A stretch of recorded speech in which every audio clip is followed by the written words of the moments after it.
दोस्तों, इस वीडियो में हम पढ़ने वाले हैं क्लास 10th की हिस्ट्री की एनसीईआरटी का फर्स्ट चैप्टर, जो कि है rise of nationalism in Europe. बड़ा ही इंटरेस्टिंग चैप्टर है। अगर इसे ध्यान से पढ़े तो इसके अंदर बहुत कुछ हमें नॉलेज मिलती है, बहुत कुछ सीखने को मिलता है। पता चलता है यूरोप में उस वक्त क्या हालात थे, कैसे वहाँ पर नेशनलिज्म आया। तो मैं आपको थोड़ा पहले बता देता हूँ चैप्टर स्टार्ट करने से पहले इसके बारे में। नेशनलिज्म का मतलब, नेशनलिज्म नेशन शब्द से बना है, जिसका मतलब है फीलिंग फॉर वंस नेशन। अपने नेशन के लिए जो फीलिंग, जो भावना होती है, उसे बोलते हैं हम नेशनलिज्म। तो इसी भावना के कारण, इसी फीलिंग के कारण जो यूरोप में आई थी, इसके कारण ही कई रेवोल्यूशन हुए यूरोप में, जिनके कारण तख्ता पलट हुआ। वहाँ पर जो पहले ऑटोक्रेटिक मोनार्क होते थे, वो हटकर, उन्हें हटाकर वहाँ पर डेमोक्रेसी की स्थापना हुई। ये सब नेशनलिज्म की भावना जैसे आई वहाँ पर, तो उसी के कारण ये सब हुआ। इस चैप्टर में हम डिटेल में पढ़ेंगे वहाँ पर कैसे कैसे सीरीज़ ऑफ इवेंट हुए, एक के बाद एक, कैसे सब कुछ हुआ। तो मैं आपको इस चैप्टर में लाइन बाय लाइन पढ़ाऊँगा। बहुत से यूट्यूब चैनल आपको मिल जाएंगे जो एक पेज की समरी बता देते हैं, या फिर पूरे चैप्टर की आपको समरी बता देते हैं और आप उसे पढ़ लेते हो। पर कोई भी चैप्टर मैंने, मतलब एनसीईआर, इसके यूट्यूब में मुझे नहीं मिली कोई भी वीडियो जिसके अंदर आपको पूरी लाइन का मतलब, लाइन बाय लाइन मतलब बताए आपको। तो मैंने सोचा मैं आपको बिल्कुल हर एक लाइन का मतलब बताऊंगा इस चैप्टर में, ताकि आपको कोई भी दिक्कत नहीं आए, कोई भी चीज़ ऐसी नहीं बचे जो आपको समझ नहीं आए, बिल्कुल आसान तरीके से एग्जाम्पल के साथ। तो दोस्तों, शुरू करते हैं video.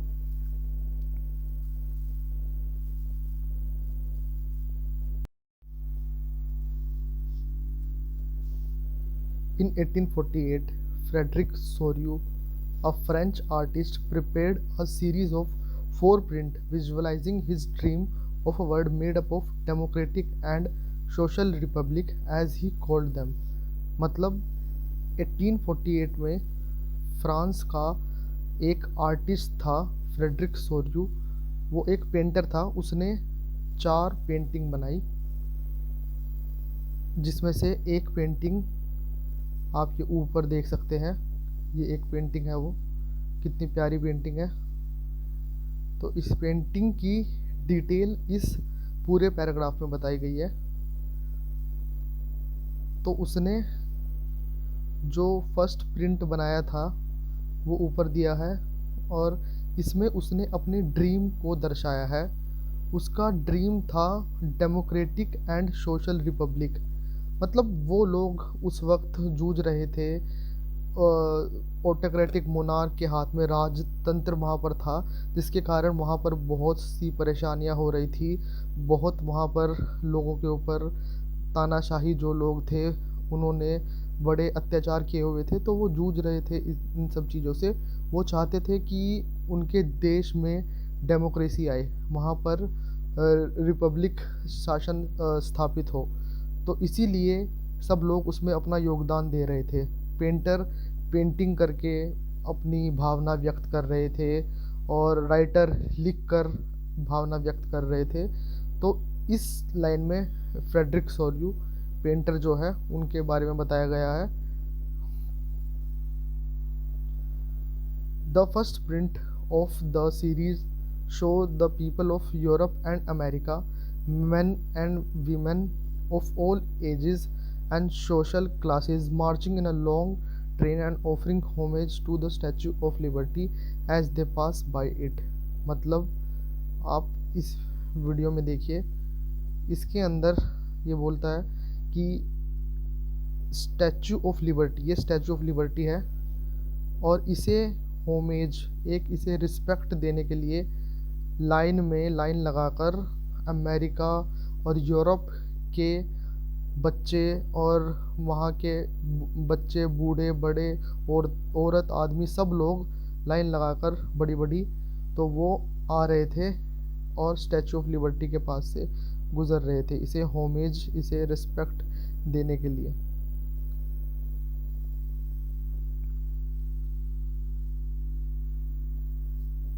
As you would recall, artists of the time of French Revolution personified liberty as female figure.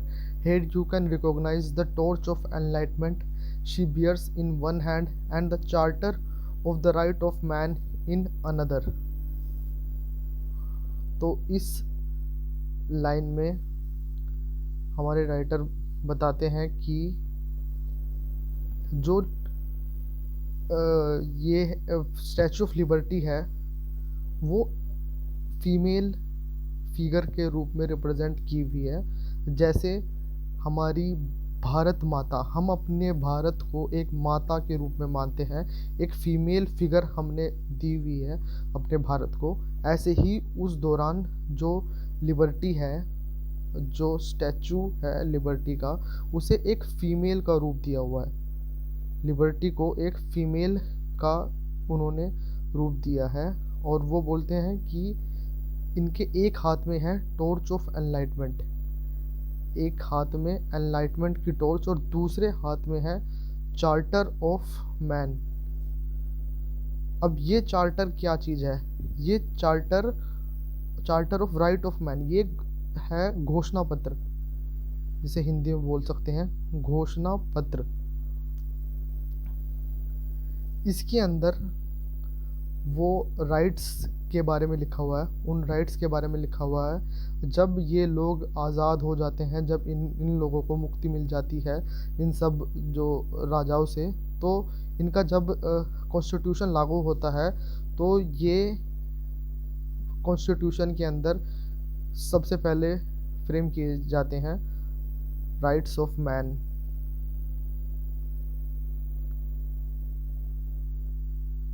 तो इसके बारे में इन्होंने बताया है कि स्टैचू ऑफ लिबर्टी के एक हाथ में है टॉर्च ऑफ एनलाइटमेंट, एनलाइटमेंट की टॉर्च, और दूसरे हाथ में है charter of rights of man.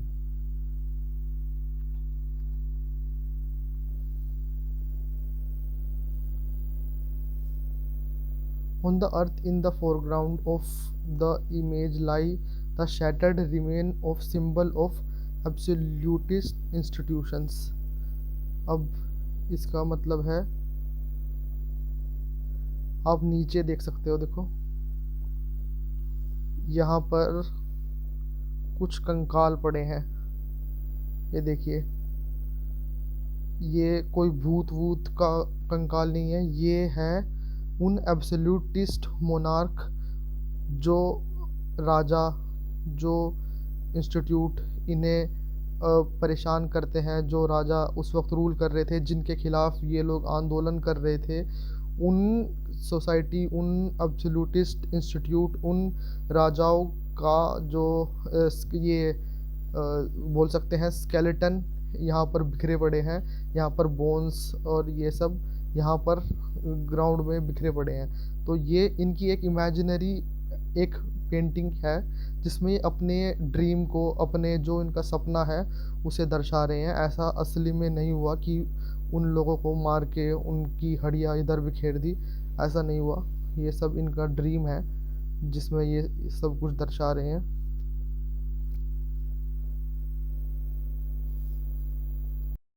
In Soryu's utopian vision, the people of world are grouped as distinct nations identified through their flags and national costume। इसका मतलब जो सोर्यू का यूटोपियन विजन था, यूटोपियन मतलब एक ऐसा विजन जो प्रैक्टिकली एग्जिस्ट नहीं करता, एक आइडियल विजन जो उनका था, उसके अकॉर्डिंग जितने भी वर्ल्ड के पीपल हैं वो सब उन्होंने ग्रुप किए हुए थे डिफरेंट नेशन में, और वो सब आइडेंटिफाइड वो सब आइडेंटिफाई हो रहे थे उनके फ्लैग और उनके नेशनल कॉस्ट्यूम से। ठीक है, मैं आपको फ़ोटो में भी दिखा देता हूँ, वो आप ये देख लीजिए। इसके अंदर ये डिफरेंट डिफरेंट कंट्री के लोग हैं और ये अपने नेशनल कॉस्ट्यूम, अपने नेशनल फ्लैग से पहचाने जा रहे हैं। ठीक है, तो उन्होंने इस तरह से ग्रुपिंग की हुई है डिफरेंट डिफरेंट लोगों की, सबके झंडे अलग है, सबके पहनावा अलग है, देख लीजिए आप। तो उसके बाद सोर्यू जी बोलते हैं, leading the procession way past the Statue of Liberty are the United States and Switzerland, which by this time were already nation states. Nation state क्या होता है, ये मैं आपको बताने के लिए मैंने एक अलग से वीडियो बना रखी है। अगर आपको डिटेल में जानना है तो आप डिस्क्रिप्शन में मैंने उसकी लिंक डाल दी है वीडियो की, आप उसे देख सकते हो। आपको समझ आ जाएगा nation state, state nation, nation state, इन सब का डिफरेंस आपको समझ आ जाएगा। तो इस लाइन का मतलब है कि ये लाइन बनाकर चल रहे थे सबसे आगे, तो उसमें सबसे आगे जो थे, जो लीड कर रहे थे पूरे पीपल को, सबको, वो सबसे आगे दो नेशन थे, यूनाइटेड स्टेट्स एंड स्विट्ज़रलैंड। ये दो इसलिए थे सबसे आगे क्योंकि ये सबसे पहले नेशन स्टेट बन चुके थे, जो कि ये लोग बनना चाह रहे थे, तो इसलिए ये सबसे आगे थे नेशन स्टेट। नेशन स्टेट का मतलब मैं आपको यहीं पे थोड़ा सा बता देता हूँ। इसका मतलब है कि एक ऐसा नेशन जिसके अंदर सिमिलर आइडेंटिटी के लोग रहे, जो कोई सिमिलैरिटी हो जिन पीपल के अंदर, वो अगर एक देश में रहे तो उसे बोलते हैं नेशन स्टेट। वो सिमिलैरिटी कुछ भी हो सकती है, चाहे उनकी भाषा, वो चाहे उनकी रिलीजन हो, वो कुछ भी हो सकता है। तो ऐसे हम देश को हम बोलते हैं नेशन स्टेट। फ्रांस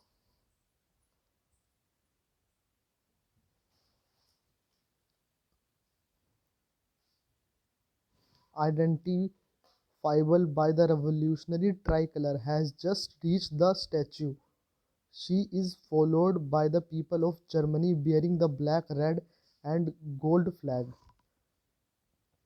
तो इस लाइन में ये बताते हैं कि ये देखिए यहाँ पे फ्रांस सबसे आगे है और वो पहुँच चुका है, और उसके पीछे है जर्मनी जो कि ब्लैक और ये गोल्डन कलर का फ्लैग इसके पास है, और उसके पीछे बाकी सारी कंट्रीज़ आ रही हैं। मतलब एक प्रकार का डिस्क्रिप्शन इस पूरे पैराग्राफ में दिया हुआ है, जो सोर्यू की पेंटिंग्स हैं उनका। तो ये बताते हैं, interestingly at the time when Sorrieu created this image, German people did not yet exist as united nation. The flag they carry is an expression of liberal hopes in 1848 to unify the numerous German-speaking principality into a nation-state under a democratic constitution.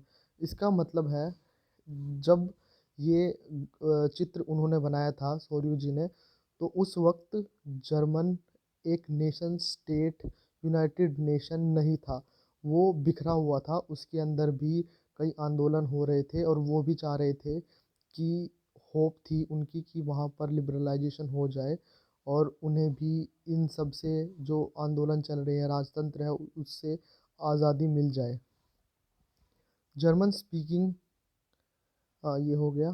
Following the German people are the people of Austria kingdom of two Sicilies, Lombardy, Poland, England, Ireland, Hungary and Russia. तो जो ये line चल रही थी उसके पीछे पीछे ये सब कंट्री भी साथ साथ चल रही थी। देखिए मेरी इंग्लिश इतनी ज़्यादा अच्छी नहीं है और ना ही मेरी हिंदी इतनी ज़्यादा अच्छी है, ये सब कुछ रह जाता है। अगर आप किसी गांव से हो और आप किसी इंग्लिश मीडियम स्कूल में पढ़ते हो तो आपके साथ ऐसा ही होता है, ना ही आपकी इंग्लिश अच्छी हो पाती और ना ही आपकी हिंदी इतनी अच्छी होती है। तो मेरे साथ वही सीन है। तो अगर आपको कुछ शब्द ऐसे अटपटे लगे जो मैं बोलूँ तो प्लीज़ मुझे माफ़ कर देना। अब हम पढ़ते हैं अगला पैराग्राफ, अगली line. From the heaven above Christ saints and angel gaze upon the scene, they have been used by the artist to symbolize fraternity among the nation of the world. Fraternity मतलब होता है friendship, बंधुत्व। इसका मतलब होता है। और ये बोल रहे हैं इस पैराग्राफ में कि जो ऊपर आप आसमान में देख सकते हो ये जीसस क्राइस्ट है, और ये सब एंजल्स ये सब ऊपर से देख रहे हैं और ये सब उन्हें आशीर्वाद दे रहे हैं। उन्हें फ्रेंडशिप मेंटेन करने के लिए, एकता बनाए रखने के लिए उन्हें आशीर्वाद दे रहे हैं।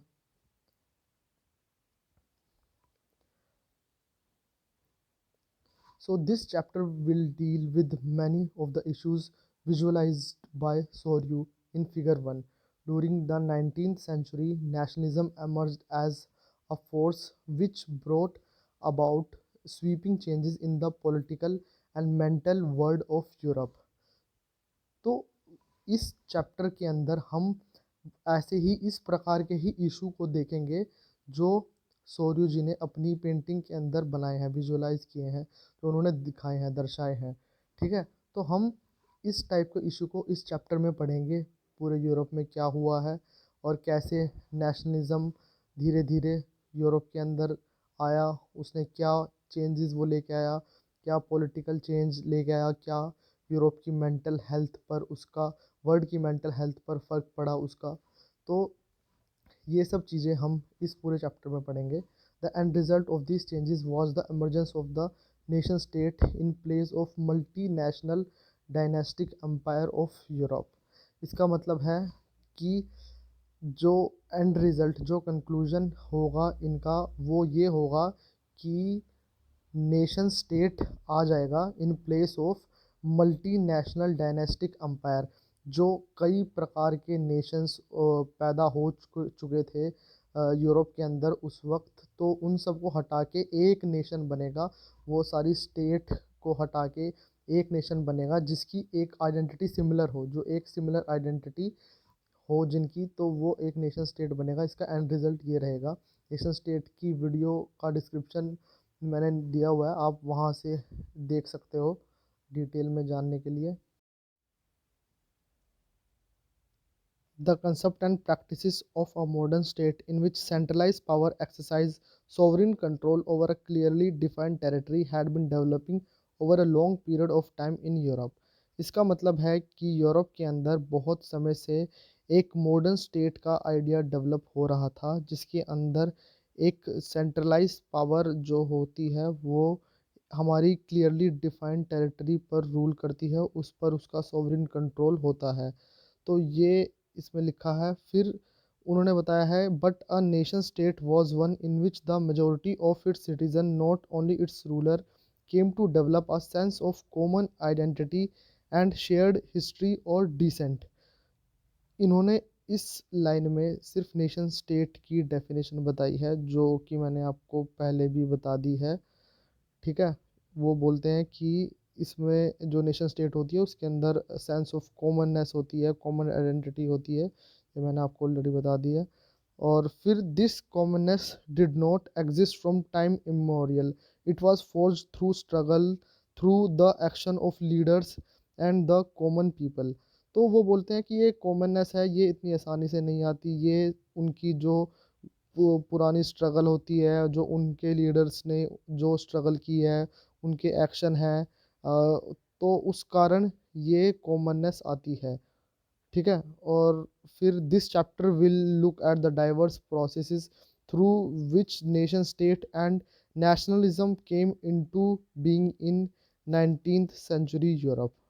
मतलब इस चैप्टर के अंदर हम देखने वाले हैं कि जो नेशन स्टेट है और नेशनलिज्म है, ये 19th सेंचुरी में कैसे यूरोप के अंदर आई है। तो इस चैप्टर में हम ये पूरा डिटेल में पढ़ने वाले हैं। अब चलते हैं दूसरे पेज पर।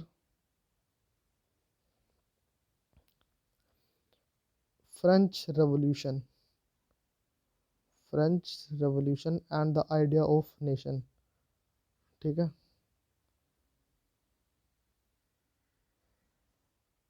the first clear expression of nationalism came with the French Revolution in 1789। 1789 में फ्रेंच रेवोल्यूशन का पहला जो स्टेप है वो सामने आया। France, as you would remember, was full fledged territorial state in 1789 under the rule of an absolute monarch.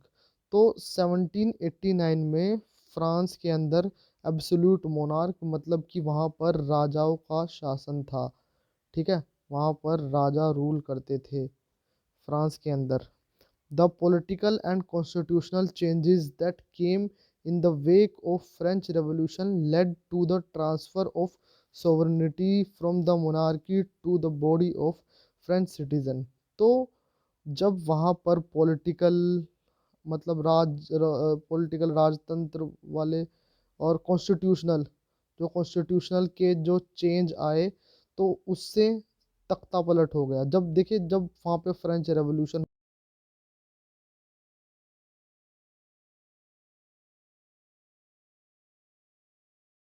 Change आया French revolution के कारण, तो उससे क्या हुआ, जो पावर थी वो मोनार्की राजा के हाथ से हटके अब नॉर्मल जो बंदे हैं, नॉर्मल जो बॉडी ऑफ फ्रेंच सिटीजन, जो फ्रेंच के सिटीजन है, उनके हाथों में आ गई। किस कारण? जो फ्रेंच रेवोल्यूशन हुआ था उस कारण। ठीक है।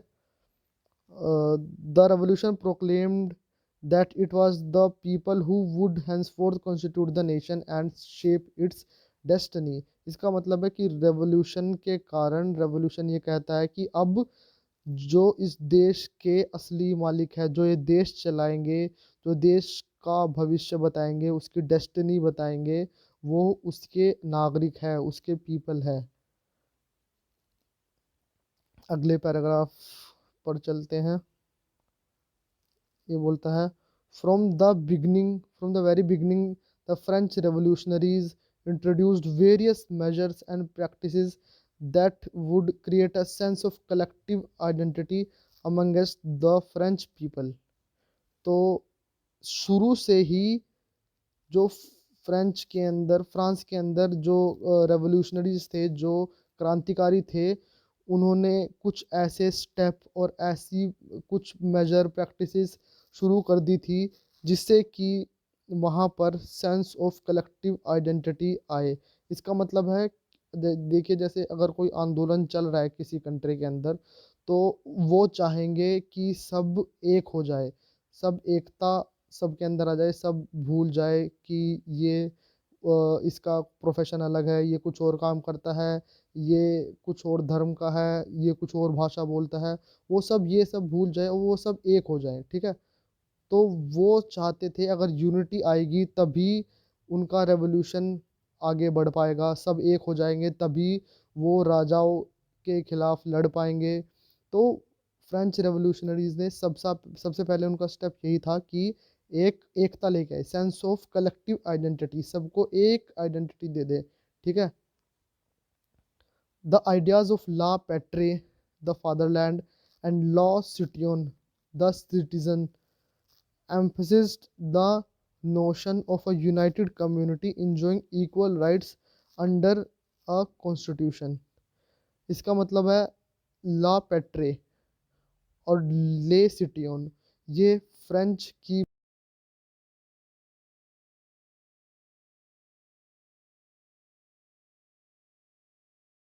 अब जैसे हमारे यहाँ पे होता है मदरलैंड, हम भारत माता को बोलते हैं हमारी भारत माता, मदरलैंड। ठीक है।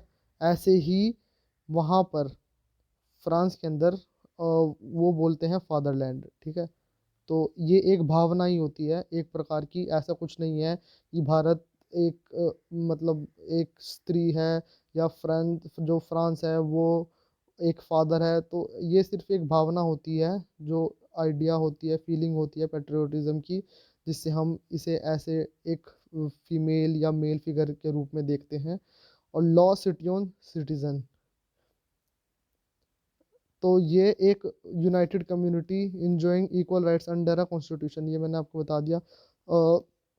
A new French flag, the tricolor, was chosen to replace the former royal standard।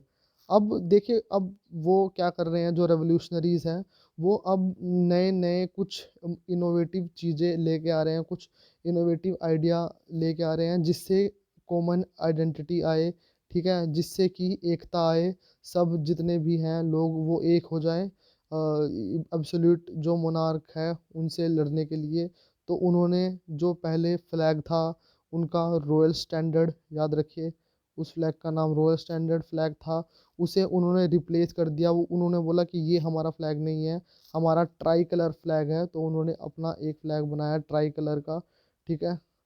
The state general was elected by the body of active citizen and renamed the National Assembly। फिर जो state general है, जो कि वहाँ की जो active citizen है, वो उसे इलेक्ट करती थी, तो उसका भी नाम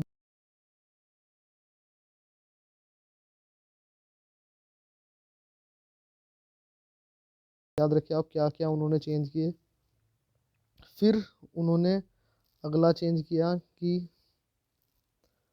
new hymns were composed, oaths taken, and martyrs commemorated, all in the name of citizen।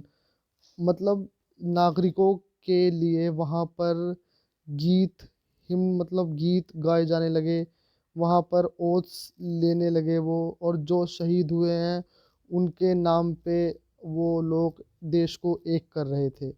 ठीक है, ये सब हो रहा था वहाँ पर।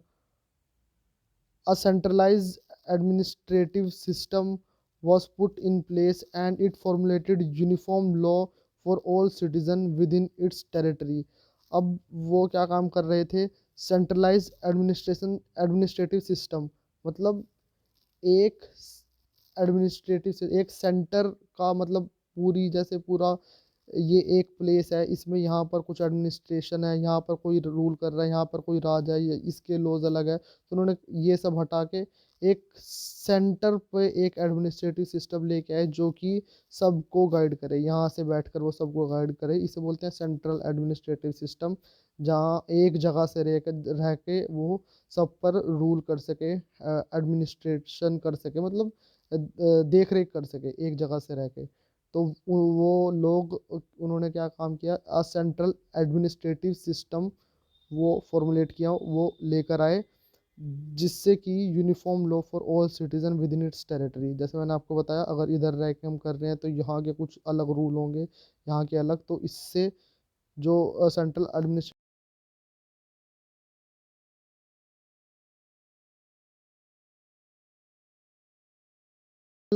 custom duties and dues were abolished and a uniform system of weight and measures was adopted।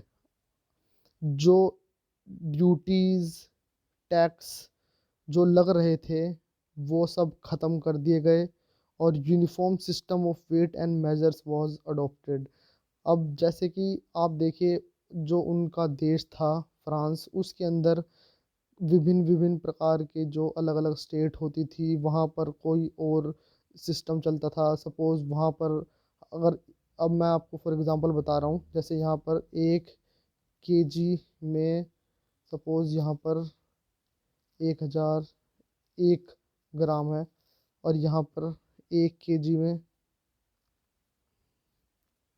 1200 ग्राम है।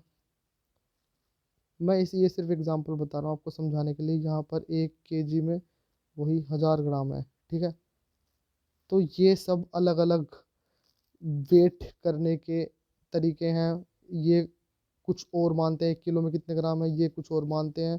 ठीक है, फ्रांस के अंदर ही सबसे पहले अलग अलग था। हर एक जो टेरिटरी बोल सकते हैं, हर एक रीजन के अंदर अलग अलग था। तो जो नया रूल आया, नए रूल के अंदर अब उन्होंने क्या काम किया, uniform system of weight and measures was adopted. अब एक यूनिफॉर्म, यूनिफॉर्म मतलब एक सबके लिए, जो सबके लिए एक होगा, वो ऐसा सिस्टम वो लेकर आए। ठीक है, regional dialects were discouraged and French, as it was spoken and written in Paris, became the common language of the nation। मतलब जैसे अब फ्रांस के अंदर अलग अलग जगह पर अलग अलग लोकल लैंग्वेज थी,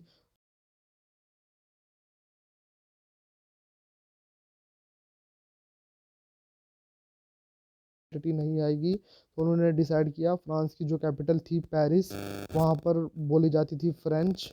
ठीक है, तो उन्होंने बोला कि फ्रेंच को, यहाँ पर भी थोड़े बहुत लोग फ्रेंच बोलते थे, तो उन्होंने कहा कि अब फ्रेंच को एक कॉमन अपनी लैंग्वेज बनाते हैं फ्रांस की, जिसे हम सब बोलेंगे।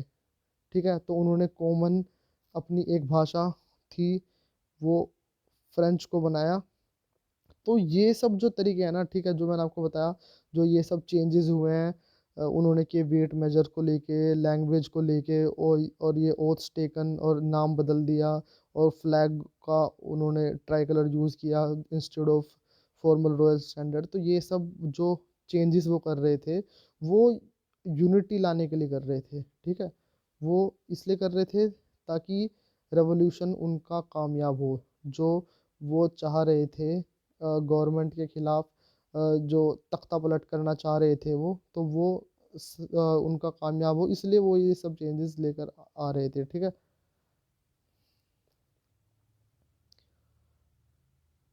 revolutionaries further declared that it was the mission and the destiny of the French nation to liberate the people of Europe from despotism. In other words, uh, to help people of Europe to become nations। मतलब वो बोल रहे, जो revolutionary थे, जो क्रांतिकारी थे, वो बोल रहे थे कि वो एक ये इनका मिशन है, और उनकी किस्मत है कि वो जितने भी यूरोप के देश हैं उनकी मदद करे, फ्रांस की मदद करे, कि वहाँ के पीपल, जो वहाँ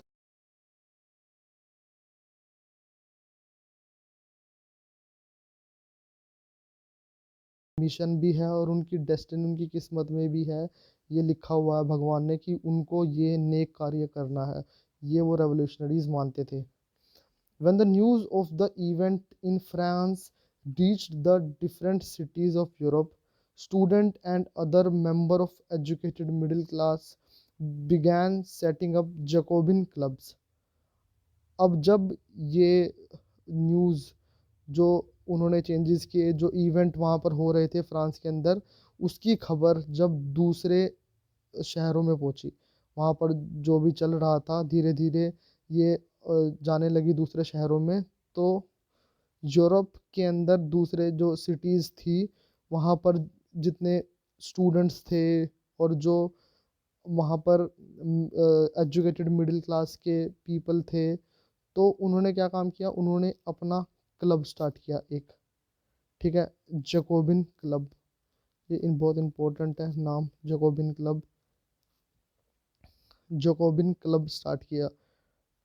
Their activities and campaign prepared the way for the French armies which moved into Holland, Belgium, Switzerland and much of Italy in 1970s।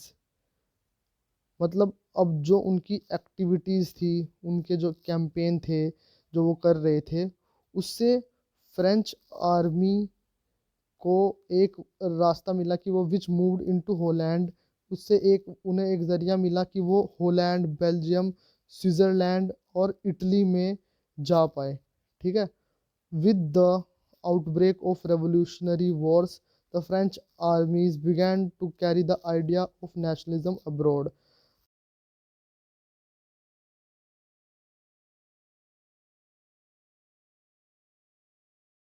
को जो नेशनलिज्म का आइडिया है, अब उसे वो लिमिट नहीं करके रखना चाहते थे अपने देश के अंदर सिर्फ, वो उसे दूसरे देशों के अंदर भी लेकर जाने लगे। ठीक है, तो ये इस पैराग्राफ में लिखा हुआ। अब चलते हैं दूसरे पेज पर। ये देखो, ये मैप है, कितना अच्छा, कितना प्यारा मैप है।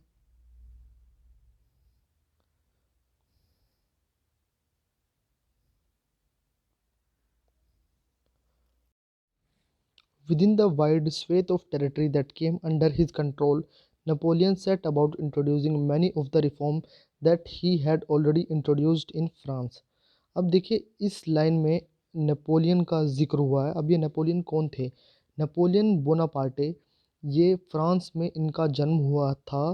तो ये वहाँ के सबसे पहले इन्होंने मिलिट्री ज्वाइन की, ये एक मिलिट्री में अच्छी रैंक हासिल की इन्होंने। उसके बाद जब फ्रेंच रेवोल्यूशन चल रहा था आज़ादी के लिए, फ्रेंच जो वहाँ के किंग थे उनसे लड़ रहे थे, तब नेपोलियन एक उभर कर आए, वहाँ निकल कर आए। लोगों को लगा नेपोलियन हमें मुक्ति दिलाएंगे इन राजाओं से। उन्हें नेपोलियन के ऊपर, इनकी स्पीच के ऊपर भरोसा हो गया। शॉर्ट में आपको बता रहा हूँ मैं, वैसे बहुत बड़ी कहानी है इनकी। तो इन लोगों को नेपोलियन के ऊपर भरोसा हो गया। उन्हें लगा कि नेपोलियन ही ऐसे शख्स हैं जो हमें इन राजाओं से मुक्ति दिला सकते हैं। तो उन पर बड़ा विश्वास किया, उन्हें अपना लीडर माना। और उन्होंने भी, क्योंकि उनके पास एक्सपीरियंस था, उन्होंने कई बैटल्स लड़ी थी और वो राजा के भी बड़े खास थे। तो उनके पास भी बड़ा एक्सपीरियंस था। ठीक है, तो नेपोलियन ने भी इस बात का फ़ायदा उठाया और इन्होंने वहाँ का जो किंग था, किंग को रिमूव करके नेपोलियन अब खुद, इन्होंने क्राउन पहन लिया और ये खुद एक राजा बन गए।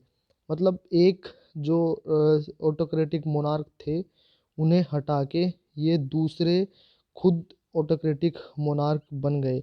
एक राजा को हटा के दूसरे राजा बने। लोग चाहते थे कि वहाँ पर डेमोक्रेसी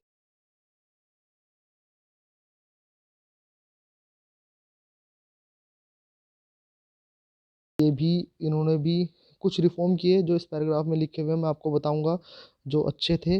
पर एक राजा को हटा के ये फिर से दूसरे राजा बन गए।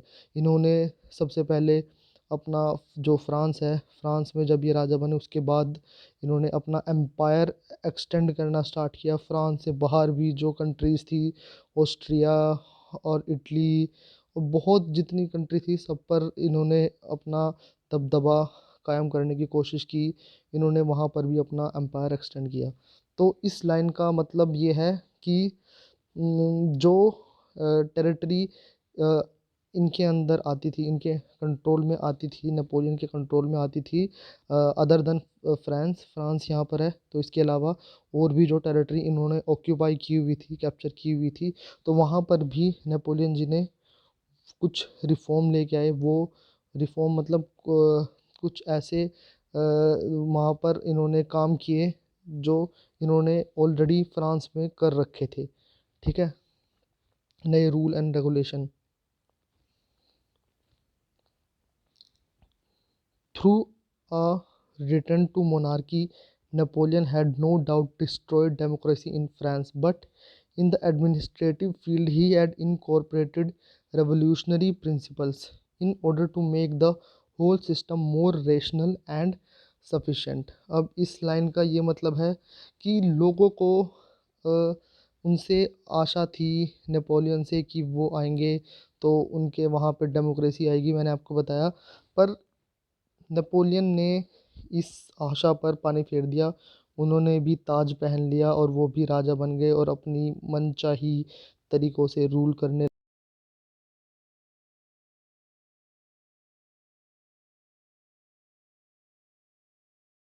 राज करने का तरीका था, जो उनका एडमिनिस्ट्रेशन था, वो मतलब और जो राजा थे पुराने वाले, पहले वाले राजा थे, उनसे सही था।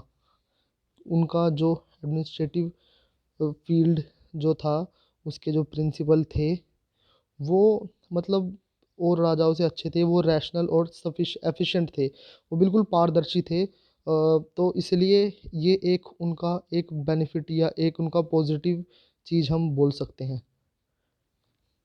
ठीक है, तो अब नेपोलियन ने सिविल कोड को इंट्रोड्यूस किया था। सिविल कोड 1804 सन में। मैं पढ़ भी देता हूँ एक बार। The civil code of 1804, usually known as the Napoleonic code, did away with all the privileges based on birth, established equality before the law and secured the right to property. अब जो मैंने आपको बताया सिविल कोड, इनका दूसरा नाम Napoleonic code भी है, क्योंकि नेपोलियन ने ही ये इंट्रोड्यूस किए थे 1804 में। और जो ये कोड थे, इन्होंने जितने भी भेदभाव चल रहे थे जाति से लेके, उन सबको हटाया और इक्वालिटी एस्टेब्लिश की कानून के सामने। और राइट टू प्रॉपर्टी, बहुत सारे ऐसे लॉ जो पहले फ्रांस के अंदर नहीं थे, वो सब नेपोलियन के जो सिविल कोड थे उसके कारण फ्रांस में एस्टेब्लिश हुए। फ्रांस में नहीं, मतलब जहाँ भी वो रूल कर रहे थे, वो जहाँ जहाँ उनका किंगडम जो टेरिटरी इन्होंने ऑक्यूपाई की थी वहाँ पर भी वो एस्टेब्लिश हो पाए। This code was exported two reasons under France control.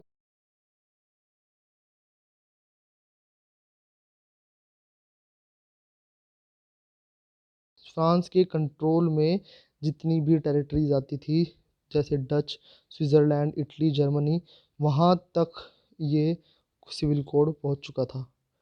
Napoleon simplified administrative divisions, abolished the feudal system and freed peasants from serfdom, manorial dues। तो नेपोलियन की इसमें कुछ खासियत बताई गई है। उनके जो एडमिनिस्ट्रेटिव सिस्टम जो उनका था, उनका राज करने का तरीका, उसकी इन्होंने एक बोल सकते हैं पॉजिटिव चीज़ें बताई है। क्या था कि उन्होंने फ्यूडल सिस्टम जो पहले था, जिसके अंदर सबसे ज़्यादा प्रेफरेंस देखिए वहाँ पे पहले फ्रांस के अंदर 3 क्लास होती थी, हाई क्लास, फिर उसके बाद हाई क्लास, और उसके बाद होती थी मिडिल क्लास, फिर होती थी लोअर क्लास। तो हाई क्लास में हमेशा वो लोग आते थे जो प्रीस्ट होते थे, पादरी होते थे, ये सब आते थे। लो क्लास में तो बेचारे लेबर लोग वगैरह आते थे, और जो बचे हुए लोग हैं जैसे प्रोफेशनल्स काम करने वाले, वो सब मिडिल क्लास में आते थे। मिडिल क्लास भी अब ये लगा लीजिए सिर्फ हाई और लो क्लास दो ही क्लास थी, ठीक है। तो इन सब का जैसे अगर हाई क्लास के पीपल है तो उनका रिलेशन अच्छा होगा राजा के साथ, तो उनकी जो डिसीजन मेकिंग में उनकी पूछ होती थी, उनसे पूछा जाता था। तो इसलिए जो पहले वाला वो फ्यूडल सिस्टम था उन्होंने वो हटाया, ठीक है। And freed peasants from serfdom and manorial dues, और जो लोअर क्लास के जो बेचारे गरीब लेबर थे और पीसेंट थे, किसान थे, उन पर जो टैक्स लगाए जाते थे, तो नेपोलियन ने वो सब टैक्स को भी समाप्त कर दिया जो उन पर फालतू के टैक्स लगते थे।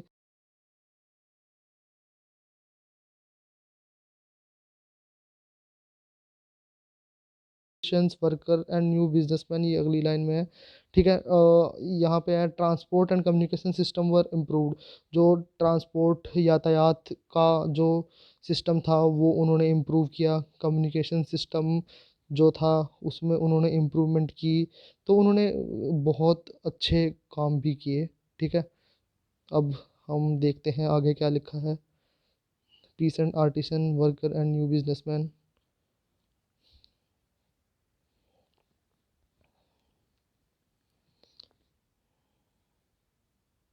Pheasant, artisan and new businessman enjoyed a new found freedom. तो ये सब जितने भी लो क्लास के बंदे थे उस वक्त, वो सब उन सब के लिए तो ये एक आज़ादी का समय था। उन्हें एक अलग ही फ्रीडम मिल रहा था जो पहले वाले राजा उन्हें नहीं दे रहे थे, जिन्होंने उनके ऊपर बड़ी ही रेस्ट्रिक्शन लगाई हुई थी, ठीक है।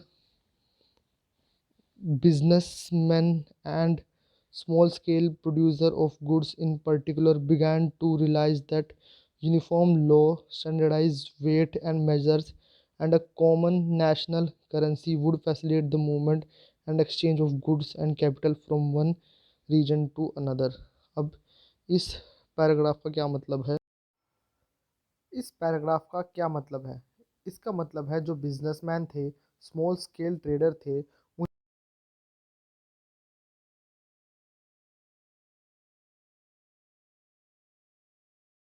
जो गुड्स है अपना जो उन्हें ट्रेड करना था, वो उनके लिए अब आसान हो चुका था करना, क्योंकि अब एक यूनिफॉर्म लॉ बन चुका था। यूनिफॉर्म लॉ का ये मतलब है कि अगर उन्हें ट्रेड करनी है एक जगह से दूसरी जगह, तो अब करेंसी सेम है, अब उन्हें करेंसी कोई एक्सचेंज नहीं करनी। अब जो यहाँ पे वेट है वो ही यहाँ पे वेट है, तो उन्हें ना ही वेट के अंदर कोई चेंजेस करने पड़ेंगे। तो अब सब कुछ यूनिफॉर्म, यूनिफॉर्म मतलब सेम, यहाँ पे जो चीज़ है वही चीज़ यहाँ पे भी है। तो डिफरेंट डिफरेंट प्लेस जो नेपोलियन ने कंकर की थी, वहाँ पर सब यूनिफॉर्म लॉ हो चुके थे, स्टैंडर्डाइज वेट और मेजरमेंट था। तो इसके कारण अब जो बिजनेसमैन थे और स्मॉल स्केल ट्रेडर थे, उन्हें अब आसानी हो चुकी थी, उनके लिए ये एक अच्छी बात थी, ठीक है। However, in the areas conquered, the reactions of the local population to French rule were mixed. Initially, in many places, such as Holland and Switzerland, as well as in certain cities like Brussels, Maine, Milan, Warsaw, the French armies were welcomed as harboring of liberty. But the initial enthusiasm soon turned into hostility as it became clear that the new administrative arrangements did not go hand in hand with political freedom. अब इस paragraph का क्या मतलब है? अब जो local वहाँ की पॉपुलेशन थी उनका मिक्स्ड रिएक्शन था। लोकल पॉपुलेशन वो फ्रेंच रूल को दोनों ही तरीक़ों से देख रही थी, सपोर्ट भी कर रही थी और वो उससे नाखुश भी थी। स्टार्टिंग में उन्होंने जब फ्रेंच आर्मी ने होलैंड, स्विट्ज़रलैंड, मियान्स, मिलान, वार्सो इन सब देशों में और इन सिटीज़ में जब एंट्री ली, तो वहाँ के जो पीपल थे, वहाँ की जो जनता थी, उन्होंने बड़ी उत्साह से इसका स्वागत किया और उन्हें लग रहा था कि फ्रेंच आर्मी अब आई है तो हमारे लिए कुछ अच्छा ही साबित होगा, कुछ अच्छा ही करके जाएगी। तो वो बड़े खुश थे, पर उनकी जो खुशी थी, उनका जो एंथुसियाज़्म था, वो बहुत जल्द हॉस्टैलिटी, बहुत जल्द निराशा में बदल चुका था, क्योंकि उन्हें पता चल चुका था कि नेपोलियन के लॉन्ग लास्टिंग इरादे नहीं हैं, वो फार साइटेड नहीं हैं। उन्हें ये बातें जल्दी ही पता चल चुकी थी और उन्हें धीरे-धीरे प्रॉब्लम भी होने लगी थी जब टैक्स बढ़ने लगा था, सेंसरशिप होने लगी थी। तो वहाँ पर एक और चीज़ होने लगी थी जैसे force conscription into French armies, ज़बरदस्ती आर्मी में भर्ती किए जा रहे थे नौजवान और उन्हें यूरोप के जो और देश बचे हुए थे उनमें उनमें जंग लड़ने के लिए भी भेजा जा रहा था। तो ये सब चीज़ें कुछ ऐसी डिसएडवांटेज की तरह प्रूव हुई फ्रांस में। तो अब अगला पेज देखते हैं। Making of nationalism in Europe. If you look at the map of mid 18th century Europe, you will find that there were no nation states as we know them today. मतलब अगर आप mid 18th century का map देखोगे, world map देखोगे, तो उसके अंदर आपको कोई भी नेशन स्टेट नज़र नहीं आएगी जो कि आज आपको दिखाई दे रही है। मतलब आप जैसे आज देखते हो, जर्मन एक देश है, जर्मनी, एक फ्रांस देश है अलग।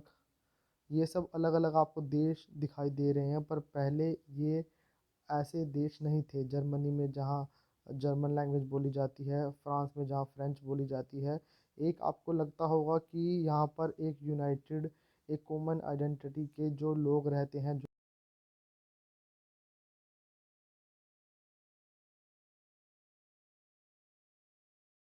में लिखा हुआ है मैं आपको बताता हूँ।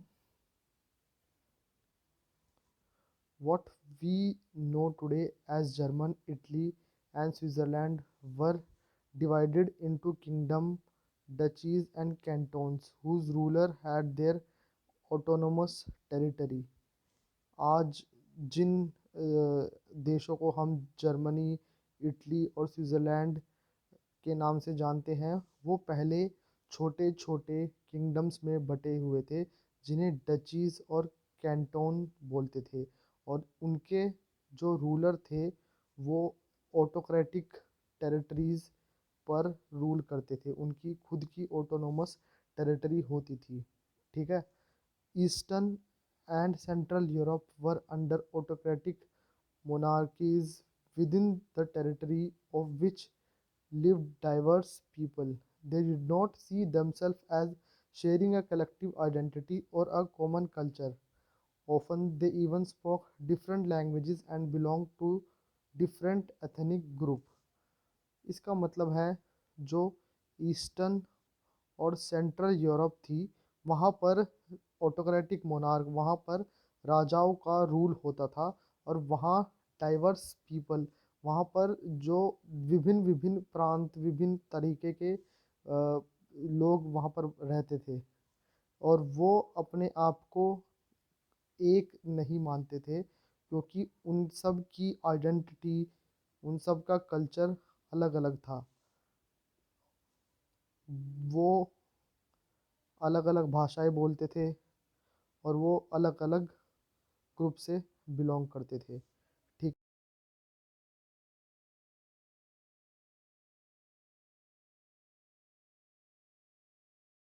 Of many different regions and people. It included the Alpine region, the Tyrol, Austria, and Sudetenland, as well as Bohemia, where the aristocracy was predominantly German speaking.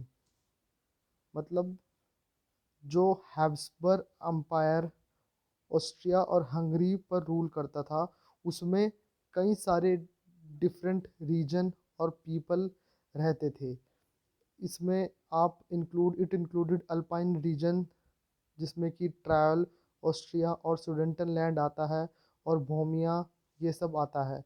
मतलब हर एक अंपायर को, अंपायर जो आज आप देख रहे हो, वो डिफरेंट डिफरेंट अंपायर में पहले बटा हुआ था, जिसके अंदर डिफरेंट डिफरेंट टाइप के, जिनका कल्चर से अलग अलग है, जिनकी लैंग्वेज अलग अलग है, जिनकी आइडेंटिटी अलग अलग है, सब रहते थे। ठीक है, इस पैराग्राफ में मोस्टली यही बोला गया है। जैसे कि यहाँ लिखा है, aristocracy was predominantly German speaking. Aristocracy मतलब हाई क्लास, नोबल क्लास के जो पीपल थे, वो जर्मन भाषा बोलते थे। और it also included the Italian speaking provinces of Lombardy and Venetia. In Hungary, half of the population spoke Magyar while the other half spoke variety of dialect. तो इस पैराग्राफ में पूरा यही बताया गया है। वहाँ पर विभिन्न विभिन्न प्रकार की, एक ही देश होने के कारण अलग अलग पार्ट में अलग अलग भाषा बोली जाती थी। हाई क्लास जो पीपल थे वो अलग भाषा बोलते थे, लो क्लास जो पीपल थे वो अलग भाषा बोलते थे। तो सब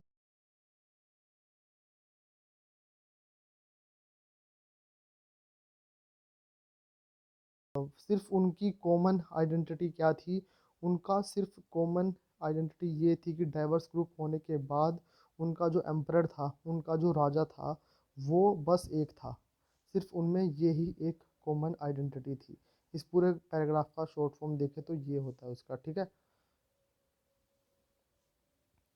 अब अगले पैराग्राफ में पढ़ते हैं। The aristocracy and the new middle class.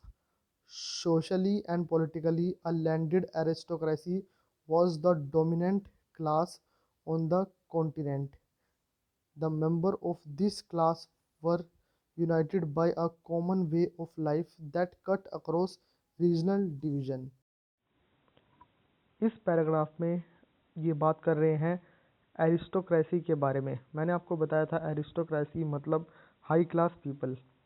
जो सोसाइटी की डिवीज़न हुई थी, उसमें जो सबसे ऊपर वाली क्लास थी, जिसे हम हाई क्लास या फिर नोबल्स भी बोलते हैं, ये वो लोग होते थे।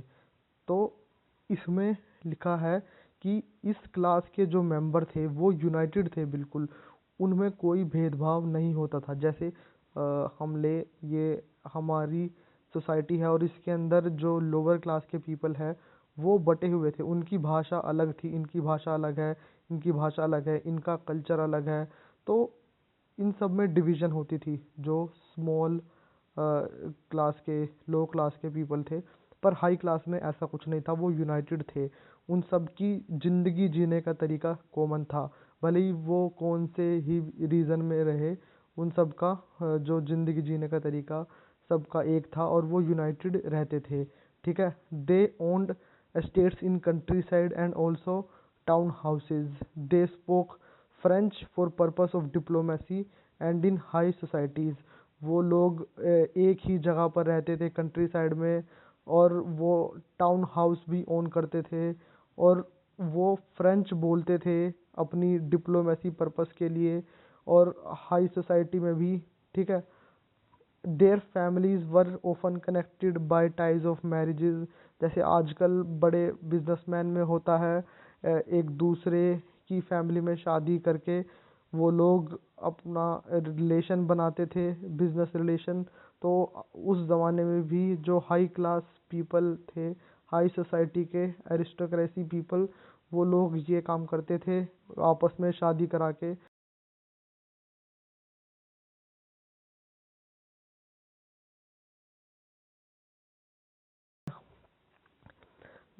This powerful aristocracy was, however, numerically a small group.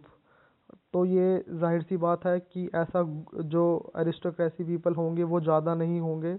अगर ज़्यादा हो जाएंगे तो भी गड़बड़ हो जाएगी। तो वो बड़े स्मॉल थे, मतलब उनकी जनसंख्या बड़ी कम थी।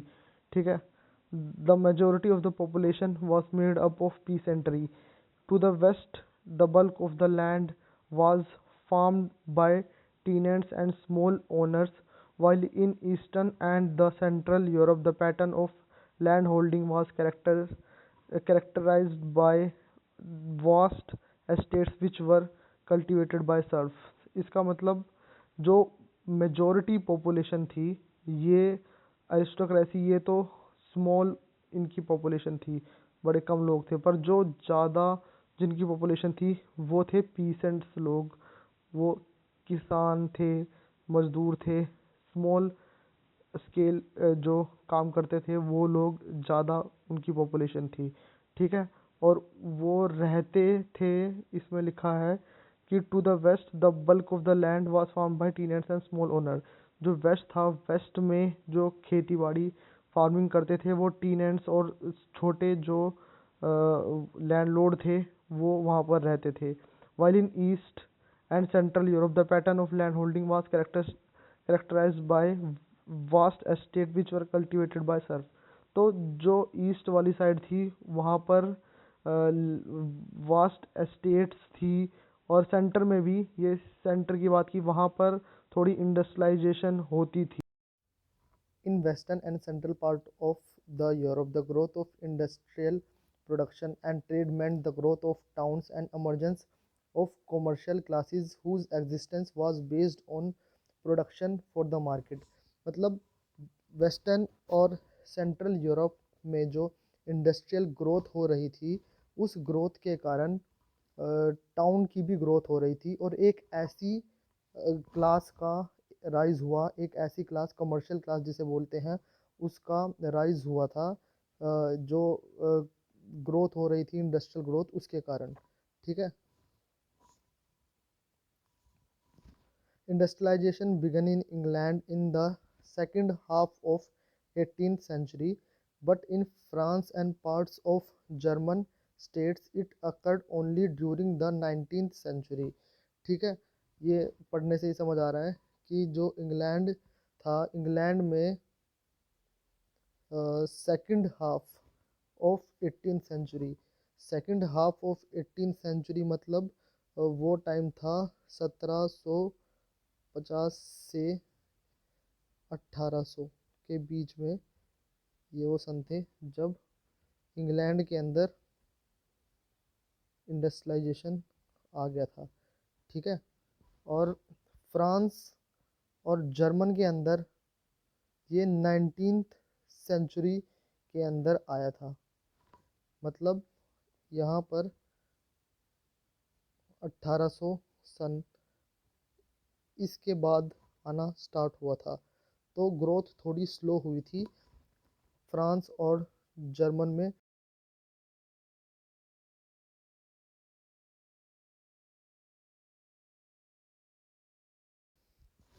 In its wake, new social group came into being, a working class population and middle class made up of industrial businessmen professionals।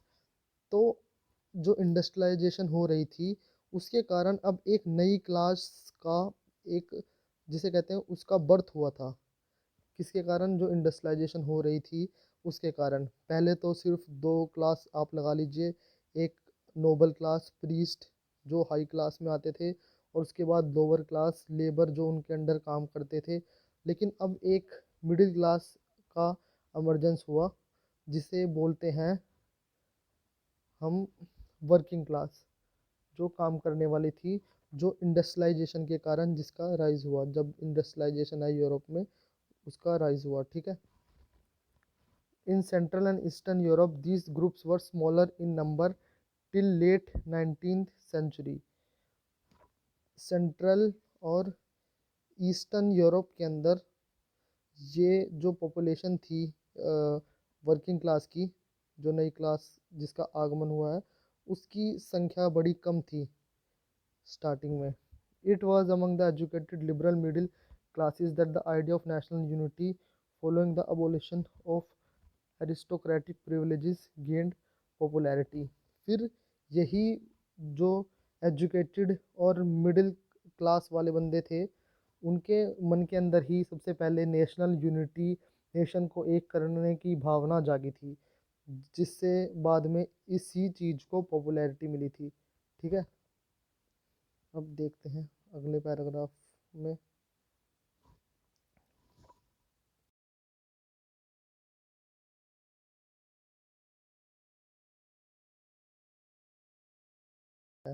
इस पैराग्राफ में इसके बारे में लिखा हुआ है। Ideas of national unity in the early 19th century Europe were closely allied to the ideology of liberalism. The term liberalism derives from the Latin root liber, means free. For the new middle classes, liberalism stood for the freedom for the individual and equality for all before